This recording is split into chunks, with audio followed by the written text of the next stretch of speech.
पनि धेरै भन्न सम्भव भइराखेको छैन। गिरिजीले बडो सुन्दर ढंगले पनि को सूर्यनाथ राम यादव, उहाँको संघर्षशील जीवन कसरी विकसित हुँदै गयो र निर्मम हत्या गर्ने प्रतिक्रियावादीहरूबाट सेनाबाट नै कसरी भयो भन्ने सम्मका र हामीले एकता केन्द्र बनाएपछि सूर्यनाथ राम यादवको बारेमा पार्टीभित्र, हाम्रै पार्टीभित्र जो कन्फ्युजन भनौं न, भ्रम थियो उहाँ को हो कस्तो हो भन्ने बारेमा, त्यसलाई छानबिन गर्नको लागि म नेतृत्वमा नै थिएँ। कमरेड गिरिराज मणि पोखरेल समेतको नेतृत्वमा टिम बनाइयो, छानबिन गरियो र उहाँ निर्दना घटनामा निर्दोष हुनुहुन्छ भन्ने प्रमाणित गरियो र उहाँ महान शहीद हो भन्ने कुरा पनि हामीले स्थापित गरियो र अनि पार्टीमा कमरेड सूर्यनाथ राम यादव प्रति रहेका तमाम खालका विभ्रमहरू च्यातिए र त्यो एकदम सुस्पष्ट ढंगले उहाँ एउटा महान क्रान्तिकारी योद्धा हो, नेता हो र उहाँ क्रान्तिकारी भएकै कारण प्रतिक्रियावादीहरूले उहाँको अजङ्गको व्यक्तित्व थियो, त्यो व्यक्तित्वबाट पर्सेर उहाँलाई बडो कायरतापूर्ण ढंगले र षड्यन्त्रमूलक ढंगले हत्या गरियो र हत्या गरेपछि पनि कयौंसम्मसम्म हत्या गरिएको छैन भनेर जनतामा र पार्टीहरूमा भ्रम दिने षड्यन्त्र गरियो। यसबाट पनि उहाँको व्यक्तित्वको उचाइ र प्रतिक्रियावादी त्यति बेला पञ्चायती तानाशाहीको नीचतालाई चाहिँ राम्रोसँग प्रतिबिम्बित गरेको छ। यो कुरा यहाँ आइ नै सकेको छ। म कमरेड गिरिराज मणि पोखरेलले जे जति तथ्याङ्कहरू राख्नुभयो त्यसको म पनि साक्षी छु। त्यसकारण म ती सबै उहाँले राखेका तथ्याङ्कहरू र उहाँको बारेमा जो चिनारी राख्नुभयो बिल्कुल सही छ। म त्यसलाई पुरै समर्थन गर्दछु। मैले कमरेड सूर्यनाथ राम यादवसँग कहिले अयोध्यामा, कहिले गोरखपुरमा, कहिले देशभित्रै पटक पटक भेटेको छु।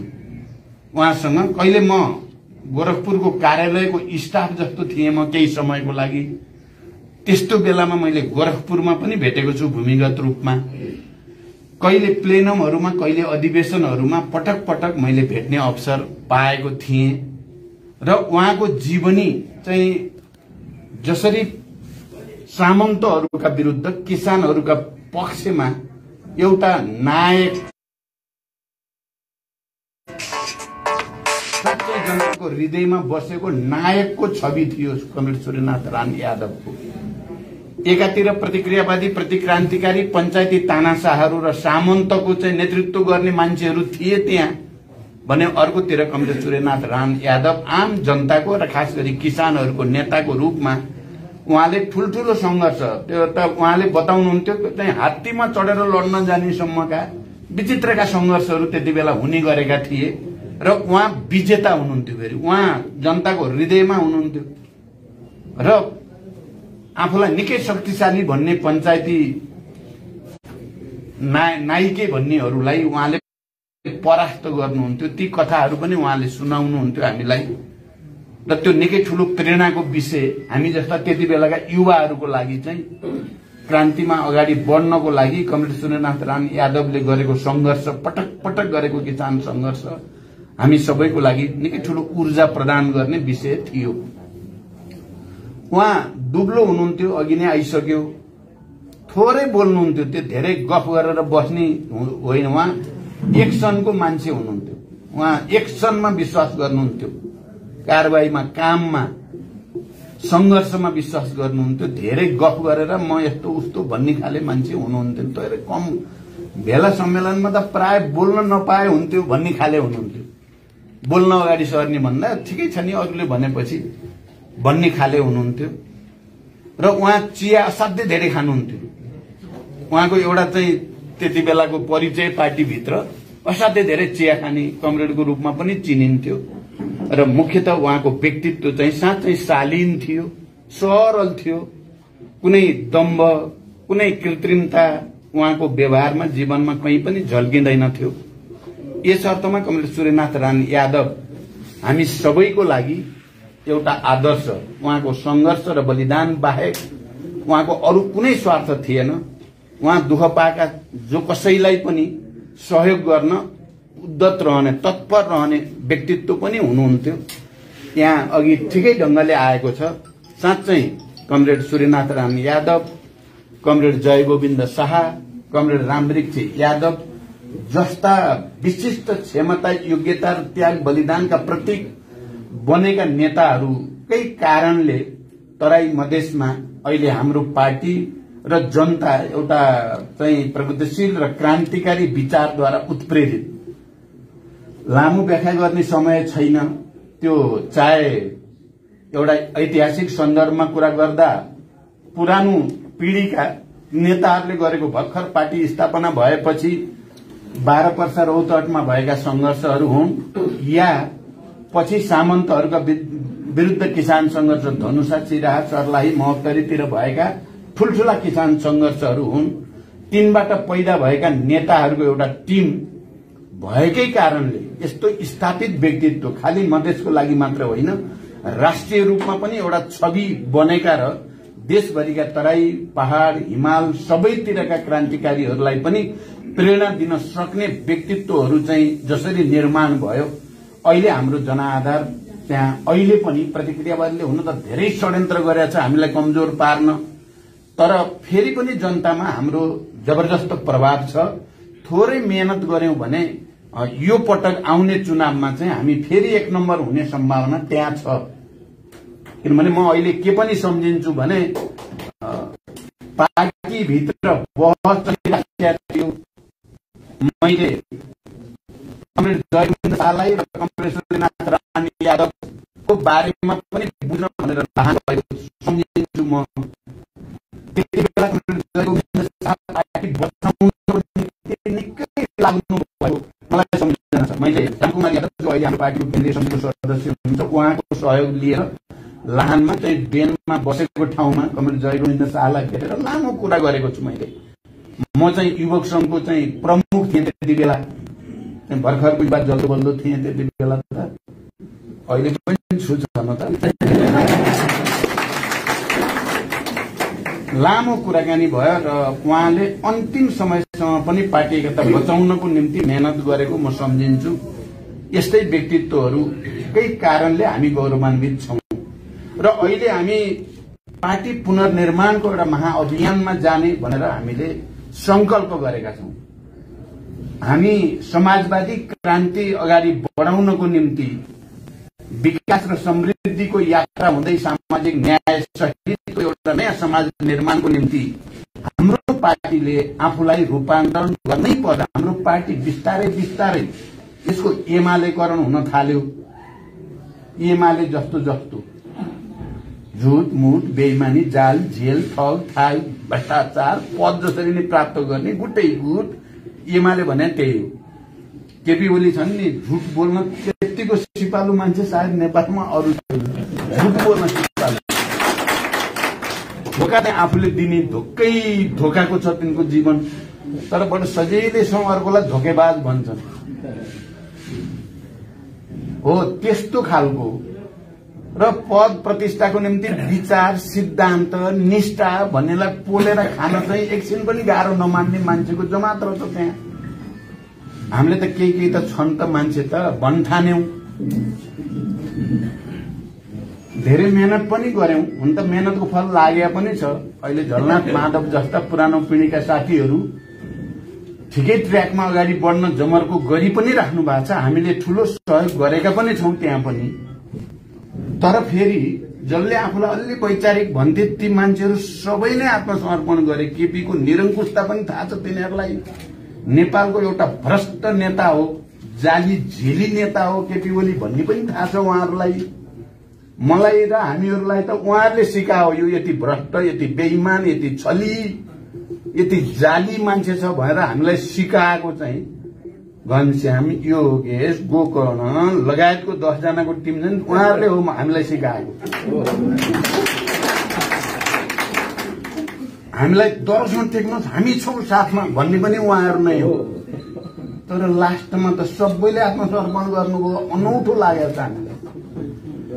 अनि हामीले केन्द्रीय समितिमा भने हाम्रो पार्टीको पनि बिस्तारै बिस्तारै एमालेकरण भइरहेको छ व्यवहारमा।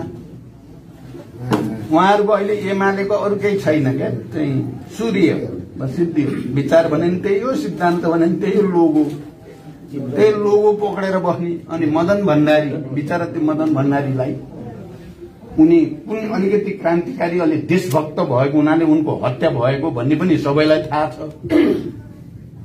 आफै राष्ट्रपति आफै प्रधानमन्त्री हुँदा चाहिँ त्यसको बारेमा चिन्ता पनि छैन, खोजी नीति पनि छैन भनेपछि कति अनैतिक। जब भनेपछि भयो त्यो जब के हो, अब के गर्न पर्ने हो भन्ने पनि छैन, त्यसमा छलफल जब सिद्धियो। मलाई चिन्ता हुने गरेको के हो त भने हामी पनि त्यस्तै त्यस्तै हुने भइयो भन्ने चिन्ता लाग्नु थाल्यो। हामी पनि माओवादी सिद्धियो, माओवादी हुन पर्ने नपर्ने भन्ने त माओवादी हो नि। हामी गर्दाखेरि चाहिँ माओवादी होइन, हामीलाई अब कोही कोहीले खाओवादी भन्छन्। एमाले जस्तै गर्ने भन्दाखेरि चाहिँ माओवादी भन्ने, फेरि जनयुद्ध भन्ने, जनआन्दोलन भन्ने, हामी क्रान्तिकारी भन्ने। तर ती सबै क्रान्तिकारी भन्ने, माओवादी भन्ने, सबै भन्ने लोगो जस्तो क्या हाम्रो। अनि जरुरी परे होला प्रचण्ड पनि भन्ने लोगो भयो नि त्यो। अब त्यसमा हामी पनि एमाले भइएला कि भन्ने चिन्ता सहित हामीले केन्द्रीय समितिमा बडो गम्भीर ढंगले नै छलफल गरेको। समाजवादी क्रान्ति अगाडि बढाउनको लागि सबभन्दा पहिला त विचार विकसित र परिमार्जित र स्पष्ट हुन पर्यो सबै कार्यकर्ता र नेताको दिमागमा र जनतासम्म पनि। हाम्रो विचारको मौलिकता यो हो, हाम्रो समाजवादी क्रान्तिको विचार यो हो, हाम्रो अर्थनीति यो हो, राजनीति यो हो, सांस्कृतिक नीति यो हो, संगठनको संरचना यो हो भन्ने डिस्टिंक्ट विशिष्ट क्या हाम्रो पहिचान देखिन पर्यो नि। हाम्रो कार्यकर्ताहरू देख्नेबित्तिकै जनताले थाहा पाउनु पर्यो यिनीहरू माओवादी हुन् भनेर, यिनीहरू समाजवादी हुन्, यिनी चाहिँ न्यायको निम्ति लड्ने योद्धाहरू हुन् भनेर चिनिनु पर्ने ठाउँमा आजभोलि चिनिँदैन क्या हामी। नाम चाहिँ त छ विज्ञापन जस्तो, माओवादी केन्द्र भन्ने नाम चाहिँ हाम्रो छ, तर काम हेर्दा जनतालाई छुट्याउन गाह्रो भएको छ। कांग्रेस कुन हो, एमाले कुन हो, माओवादी कुन हो भन्ने कुरा व्यवहारले छुट्याउन धेरै गाह्रो भएको छ। यही स्थिति रह्यो भने मैले भन्ने गरेको त्यही हो कि यही स्थिति रह्यो भने त्यो पार्टी नभए पनि के हुन्छ र जनतालाई झाल झेल ठग ठाक गरेर पार्टी बनाउनु भन्दा त पार्टी नहुनु बरु राम्रो हुन्छ भनेको नेगेटिभ भने त होइन। मैले पार्टी सिद्ध्याइदिउँ भन्न खोजे त होइन, मैले एउटा प्रतीकात्मक अर्थमा हामी सबैको दिमागमा यो विषयको गम्भीरता चाहिँ बोध होस् भन्नको लागि भने हो। सबैले सोचौं है, नत्र भने त हामी हाम्रो औचित्य सिद्धिन्छ भन्न खोजेको हो। तर फेरि हामीले साथसाथै के पनि भनेको छौं नि, यही माओवादी केन्द्र भन्ने पार्टीले मात्रै साँचो अर्थमा समाजवादी क्रान्तिको रणनीतिमा देशलाई अगाडि बढाउन सक्ने, क्रान्तिकारी पार्टीमा आफूलाई रूपान्तरण गर्न सक्ने, नेता र कार्यकर्ताको विशाल जमात भएको, जनाधार पनि देशभरि ठूलो जनाधार भएको यही मात्रै पार्टी हो। त्यहाँ हामीलाई अवसर छ आफूलाई बदल्ने र यो देशलाई सही दिशामा, यो राष्ट्रको स्वाधीनता र स्वतन्त्रतालाई सुदृढ गर्ने शक्तिको रूपमा, मार्क्सवादी विचारलाई स्पष्ट र विकसित गर्ने शक्तिको रूपमा र समाजवाद निर्माणको निम्ति इमानदारीता साथ जनतासँग जोडिने शक्तिको रूपमा सम्भावना भएको पार्टी पनि हाम्रो मात्रै हो। फेरि अरू पार्टी अहिले छैन देशमा। अरूले कहिलेकाहीँ गर्न खोजे, धेरै गर्ने धेरै गरे। हाम्रो माओवादी पनि पटक पटक टुट्यो फुट्यो, प्रचण्डले बिगार्यो सिद्ध्यायो। हामी गर्छौं, धेरै नै गर्छौं, हामी धेरै नै राम्रा छौं भने साथीहरूले गर्नुहुन्छ भने गर्नुहोस्। मैले त धेरै गाली पनि कसैलाई नि गरिन, गरेर देखाउँछन् भनेर अब प्रचण्डले बिगारेकै हो भन्छ, बिगार्नेको साथमा किन बस्नु पर्यो त? ठिकै छ भनियो। अब अहिले 5-7 वर्ष भयो चाहिँ सबैले त हामीले देख्यौं नि त के रहेछ के रहेनछ। राष्ट्रलाई साँचो अर्थमा माया गर्ने र त्यसको स्वाधीनताको रक्षा गर्न सक्ने विचार र नेतृत्व कहाँनिर रहेछ कहाँनिर रहेनछ, को भ्रममा रहेछ को रहेनछ, कसले आजको अन्तर्राष्ट्रिय र राष्ट्रिय परिस्थितिको ठीक ठीक लेखाजोखा गरेर दिशा दिने पार्टी रहेछ को रहेनछ भन्ने कुरा त अहिले देखिएकै छ। अहिले पछिल्लो प्रतिगमन झण्डै झण्डै प्रतिगमन भइ नै सके हो। केपी ओलीले त यो देशलाई धुलो पार्नै खोजे हो नि। अब मलाई कहिलेकाहीँ अनौठो लाग्छ क्या, उसले चाहिँ उखान टुक्का भन्यो भने ताली लाउने देखेर म चाहिँ हैरान हुन्छु, के ताली लाउँछन् मान्छे कुरा भन्नुभयो। त्यस्तो स्थिति हामीले जो देख्यौं, अब चाहिँ फेरि एकचोटि क्रान्तिकारी जति हिजो जो जहाँ भएको भए पनि एकचोटि सबै बसेर समीक्षा गर्नुपर्ने समय आयो। चाहे त्यो किरणजीहरूले नेतृत्व गरेको चाहिँ समूह होस् या बाबुराम उपेन्द्रजीहरू पनि त माओवादी आन्दोलनकै उपज हो उहाँ पनि, या उहाँहरू होस् या विप्लवहरू उहाँहरू होस् या मोहन विक्रमजीहरू। अहिले हामी कमरेड सूर्यनाथ राम यादवलाई श्रद्धा र सम्मान प्रकट गर्दै गर्दा उहाँहरू एउटै समितिमा मोहन विक्रम, निर्मल लामा, सूर्यनाथ राम यादव र समकालीन सँगै काम गरेका यी सबैलाई स्मरण गर्दा उहाँहरू पनि अब एउटा ऐतिहासिक समीक्षामा आउनुहुन्छ। अहिले हामी गठबन्धनमा चाहिँ नजिक गएकै छौं र मलाई के आशा छ भने छिटै नै एउटा ऐतिहासिक समीक्षा हुनेछ र क्रान्ति, राष्ट्र र जनताप्रति इमानदार जति सबै एउटै केन्द्रमा हामी पुग्नेछौं। हाम्रो संकल्प पहिलो त आफ्नै पार्टीलाई राम्रो बनाउने, हामी हाम्रा शहीद परिवार, बेपत्ता योद्धा परिवार, घाइते, अपाङ्ग या जनयुद्ध र जनआन्दोलनमा हामीलाई सहयोग गर्ने जनताको घर दैलोमा पुगी छान्ने अब, र जनताको घर दैलोमा गएर अलिअलि हामी बिग्रियौं, पुरै बिग्रिया त होइन, अब बिग्रिन हुँदैन भन्ने कसम खाएर हामी आएका हौं। हामीलाई यो ठाउँमा पुर्याउने हाम्रा शहीद परिवारहरू, शहीदहरूलाई सम्मान गर्ने कुरादेखि सबै यो आन्दोलनका सहभागीहरूप्रति हामी ऋणी छौं। हामीले अलि तपाईलाई बिर्सिन खोजे जस्तो देखियो, हामीले साँच्चै सेको त होइन। अब हामी फेरि तपाईकै घर दैलोमा, तपाईकै झुपडीमा आएका छौं भनेर चाहिँ गयो भने मलाई के विश्वास छ र हामी केन्द्रीय समितिका, स्थायी समितिका साथीहरू आज अहिले रात दिन खट्याएर हामी सबै नै, एउटा दुईटा होइन, पहिला त एउटै मात्रै खट्याएर जस्तो देखिन्थ्यो, अब हेर्नुभयो भने हाम्रो स्थायी समितिका र चाहिँ केन्द्रीय समितिका सबै साथीहरू खट्ने प्रक्रियाको सुरुवात भएको छ। देशभरि बिस्तारै उभार आउने सम्भावना देख्छु मैले। देशैभरि फेरि एकचोटि यो राष्ट्र बचाउने, यो परिवर्तन बचाउने, जनतालाई भित्रैदेखि माया गर्ने त माओवादी केन्द्रै त रहेछ भन्ने भावना र चेतना बिस्तारै बढ्दैछ। अहिलेको प्रतिगमन परास्त कसले गर्यो भन्ने कुरा हेर्दा पनि जनताले मनमनले हिसाब गरेछ। कहिलेकाहीँ हामी बिग्रे सबै चिज भन्ठान्छौं, हेर्दाखेरि जनता चाहिँ बिग्रिया छैन, तलको कार्यकर्ता पनि बिग्रिया होइन, बिग्रेको हामी माथिका नेताहरू नै। हामी अरूलाई दोष दिन्छौँ, सबै अर्कै निराशा सबै बढ्यो भन्छौँ क्या हामी। निराशा अरूमा बढ्यो होइन, हामी आफै भित्र बढ्यो। नेताहरूमा निराशा बढेपछि सबैतिर निराश भएको देख्न थालियो क्या हामीले। आफू उत्साहित भएर लाग्दियो भने त यत्रो विशाल पार्टी छ, यत्रो हजारौं कार्यकर्ता नेताहरूको जमात छ, हामी कसिएर जनतामा जाने हो भने त फेरि एउटा उभार ल्याउन सकिन्छ। तर आफै भित्र बत्ती निभेपछि त अँध्यारो त देखिने नै भयो। पहिला बत्ती आफैले बाल्नु पर्यो। हामीले अरूलाई आलोचना बढी गर्ने गर्यौं क्या, त्यसले गर्दा बिगार्यो, उसले गर्दा बिगार्यो भन्यौं, पहिला मैले गर्दा बिग्रियो भन्नेबाट सुरु गर्यौं। त्यसपछि हामी सबै सच्चिन थाल्छौं।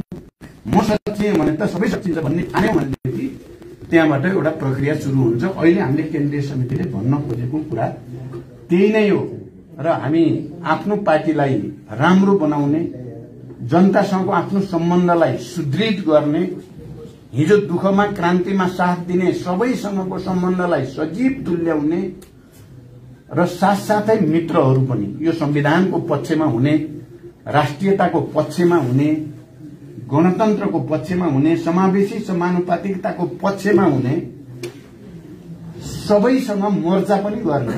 अहिले हामीले जो मोर्चा बनाएको छौं, हामीले मोर्चा नबनाएको भए एउटा निरंकुश र तानाशाहको रूपमा आफूलाई श्री पाँचै जस्तो गर्न खोजेको केपीलाई बालुवाटारबाट चाहिँ गलत्याएर लान त सकिने थिएन बिना गठबन्धन त।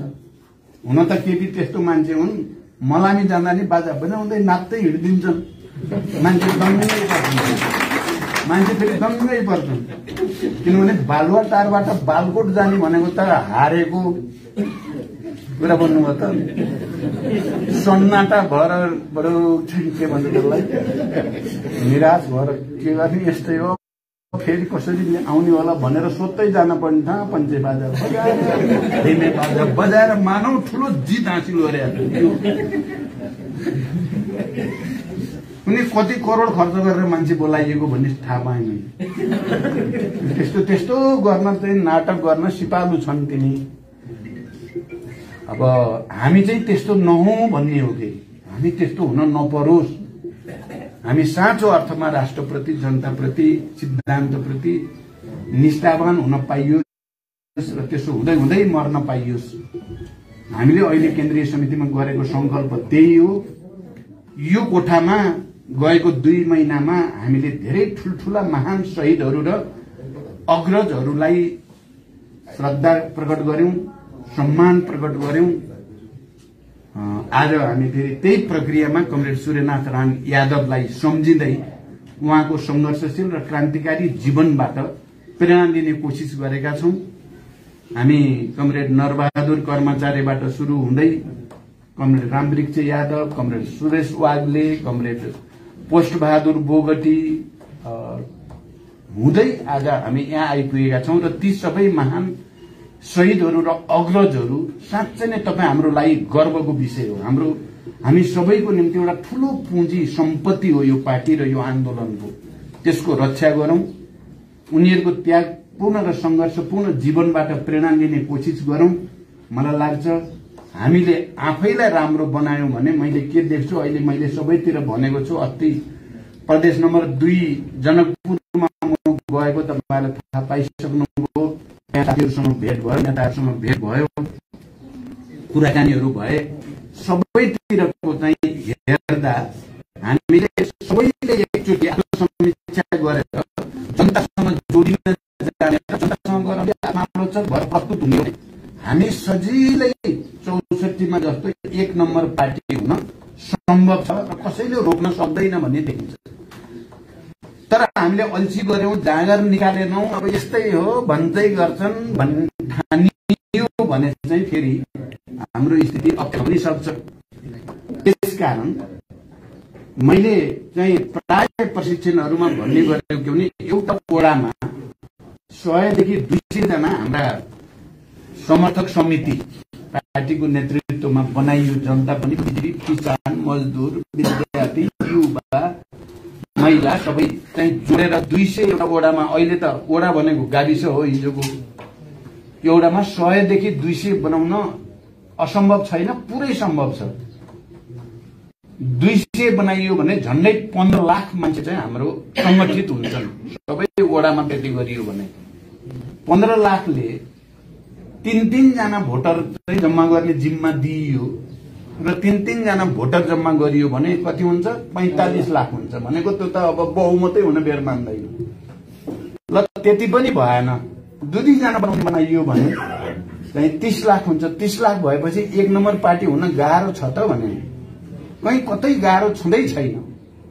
त्यसो भएको हुनाले म हाम्रा अग्रजहरू, हाम्रा महान शहीदहरू, आदरणीय व्यक्तित्वहरूलाई सम्झना गर्दै गर्दा, सम्मान प्रकट गर्दै गर्दा यही संकल्प हामीले लिनु छ। एकपटक लिउँ कमरेडहरू, एकपटक हामी सबैले आँखा चिम्लेर देशको लागि, पार्टीको लागि, आन्दोलनको लागि चाहिँ यो देशको नेतृत्व गर्यो। किन हामीले नेतृत्व गरेन भने अरूले बिगार्ने मात्रै देखियो। किन होला भन्ठानेर एकता गरे हो नि त हामीले त। तर अब खलनायकसँग परेपछि त बडो अप्ठ्यारो भयो। हामी हारे पनि होइन, हामीलाई जितेकोलाई नै हारे जस्तो बनाइदिए। अब त्यसकारण फेरि एकचोटि हामी जुरुमुराएर हामीमा लागेको धुलो मैलो टकटक्याउँदै उठेर चाहिँ दौडिन थाल्यौं भने हामीलाई चाहिँ, किनभने एजेन्डा हामीसँग छ, विरासत, क्रान्तिकारी विरासत हामीसँग छ, सबै मुद्दाहरू हामीसँग छ। अहिलेको प्रतिक्रान्ति रोक्नमा चाहिँ एउटा कुराको कारणले हाम्रो पार्टी मात्रै छ भन्ने हामी यो कुनै घमण्ड र अहंकारको कुरै होइन। केपीले चाहिँ प्रतिनिधि सभा जनताको सार्वभौम प्रतिनिधि सभालाई निर्ममतापूर्वक विघटन गरेकै हो। के कारणले अहिले पनि भन्छन् उनले, के भन्छन् त भन्दा पार्टीभित्र मलाई काम गर्न दिएनन्, झगडा गरे, त्यसो भएर विघटन गर्थे। पार्टीभित्रको झगडाले चाहिँ जनताको प्रतिनिधि सत्ता विघटन गर्न पाइन्छ? न संविधानले दिएको छ, न ऐन कानूनले दिएको छ, न नैतिकताले दिएको छ। मन परी आफू गर्ने अनि पार्टीभित्र चाहिँ बहुमत अर्कोतिर भएपछि छोड्न पर्दैन थियो उनले। अनि उनी नैतिकताको कुरा गर्ने। मलाई त यति चाहिँ जलन भएको छ नि, यस्ता मान्छे, यस्ता पाखण्डी डबल डिलर टाउहरू चाहिँ अझै फेरि मान्छेलाई चाहिँ ताली पिटाउँदै हिँडिरहेको देख्नु। यो ताली पिट्ने देखेर पनि हैरान हुन्छु म। गर्नु हुने काम गरे हो। अनि हामी निक्ल्यौं, छुट दिइँदैन। मर्दै नमरेका मान्छेलाई मर्यो भन्न पाउँछन् केटी ओलीले? विघटनै हुनै नसक्ने संसदलाई विघटन गरे भन्न पाइन्छ? बचाएर देखाइन्छ भनियो, जनताले साथ दिन्छन् भन्ने विश्वास थियो। तर त्यति नै छिटो त्यति धेरैले साथ दिन्छन् दिन्नन्, अलिअलि डाउट पनि थियो। तर माघ 28 गतेसम्म जाँदा त लाखौं जनता, मानौ 62-63 को आन्दोलनमै आए जस्तो गरी आए जनता त। त्यसपछि त कसैको तागत भएन नि चाहिँ अब केपीलाई छिर्बो भन्न त। हामीले जित्यौं। दोस्रो पटक गठबन्धन बनायौं, हामीले जित्यौं। अब सिद्ध्याउन खोजेका छन्, षड्यन्त्र धेरै छ यहाँ गर्ने अनि, तर ती सबलाई असफल बनाइन्छ। तपाईँ हामी एक भएर अगाडि बढेपछि कसैको केही लाग्दैन। हामीसँग हजारौं शहीदहरूको, पारिजात कवियत्री पारिजातले भने जस्तो कहाँ मर्दाछन् र शहीदहरू, तिनीहरू त नारा भएर भित्तामा लेखिँदा रहेछन्, के जुलुस भएर हिँड्दा रहेछन् भने जस्तै हो। मार्क्सले भने जस्तो शहीदहरूले त हजारौं क्रान्तिकारी जन्माउँछन्, कहाँ मर्छन् र शहीदहरू भने जस्तै हो। यही कुरा बुझौं। यति भन्दै भन्न त धेरै रिस उठेको छ के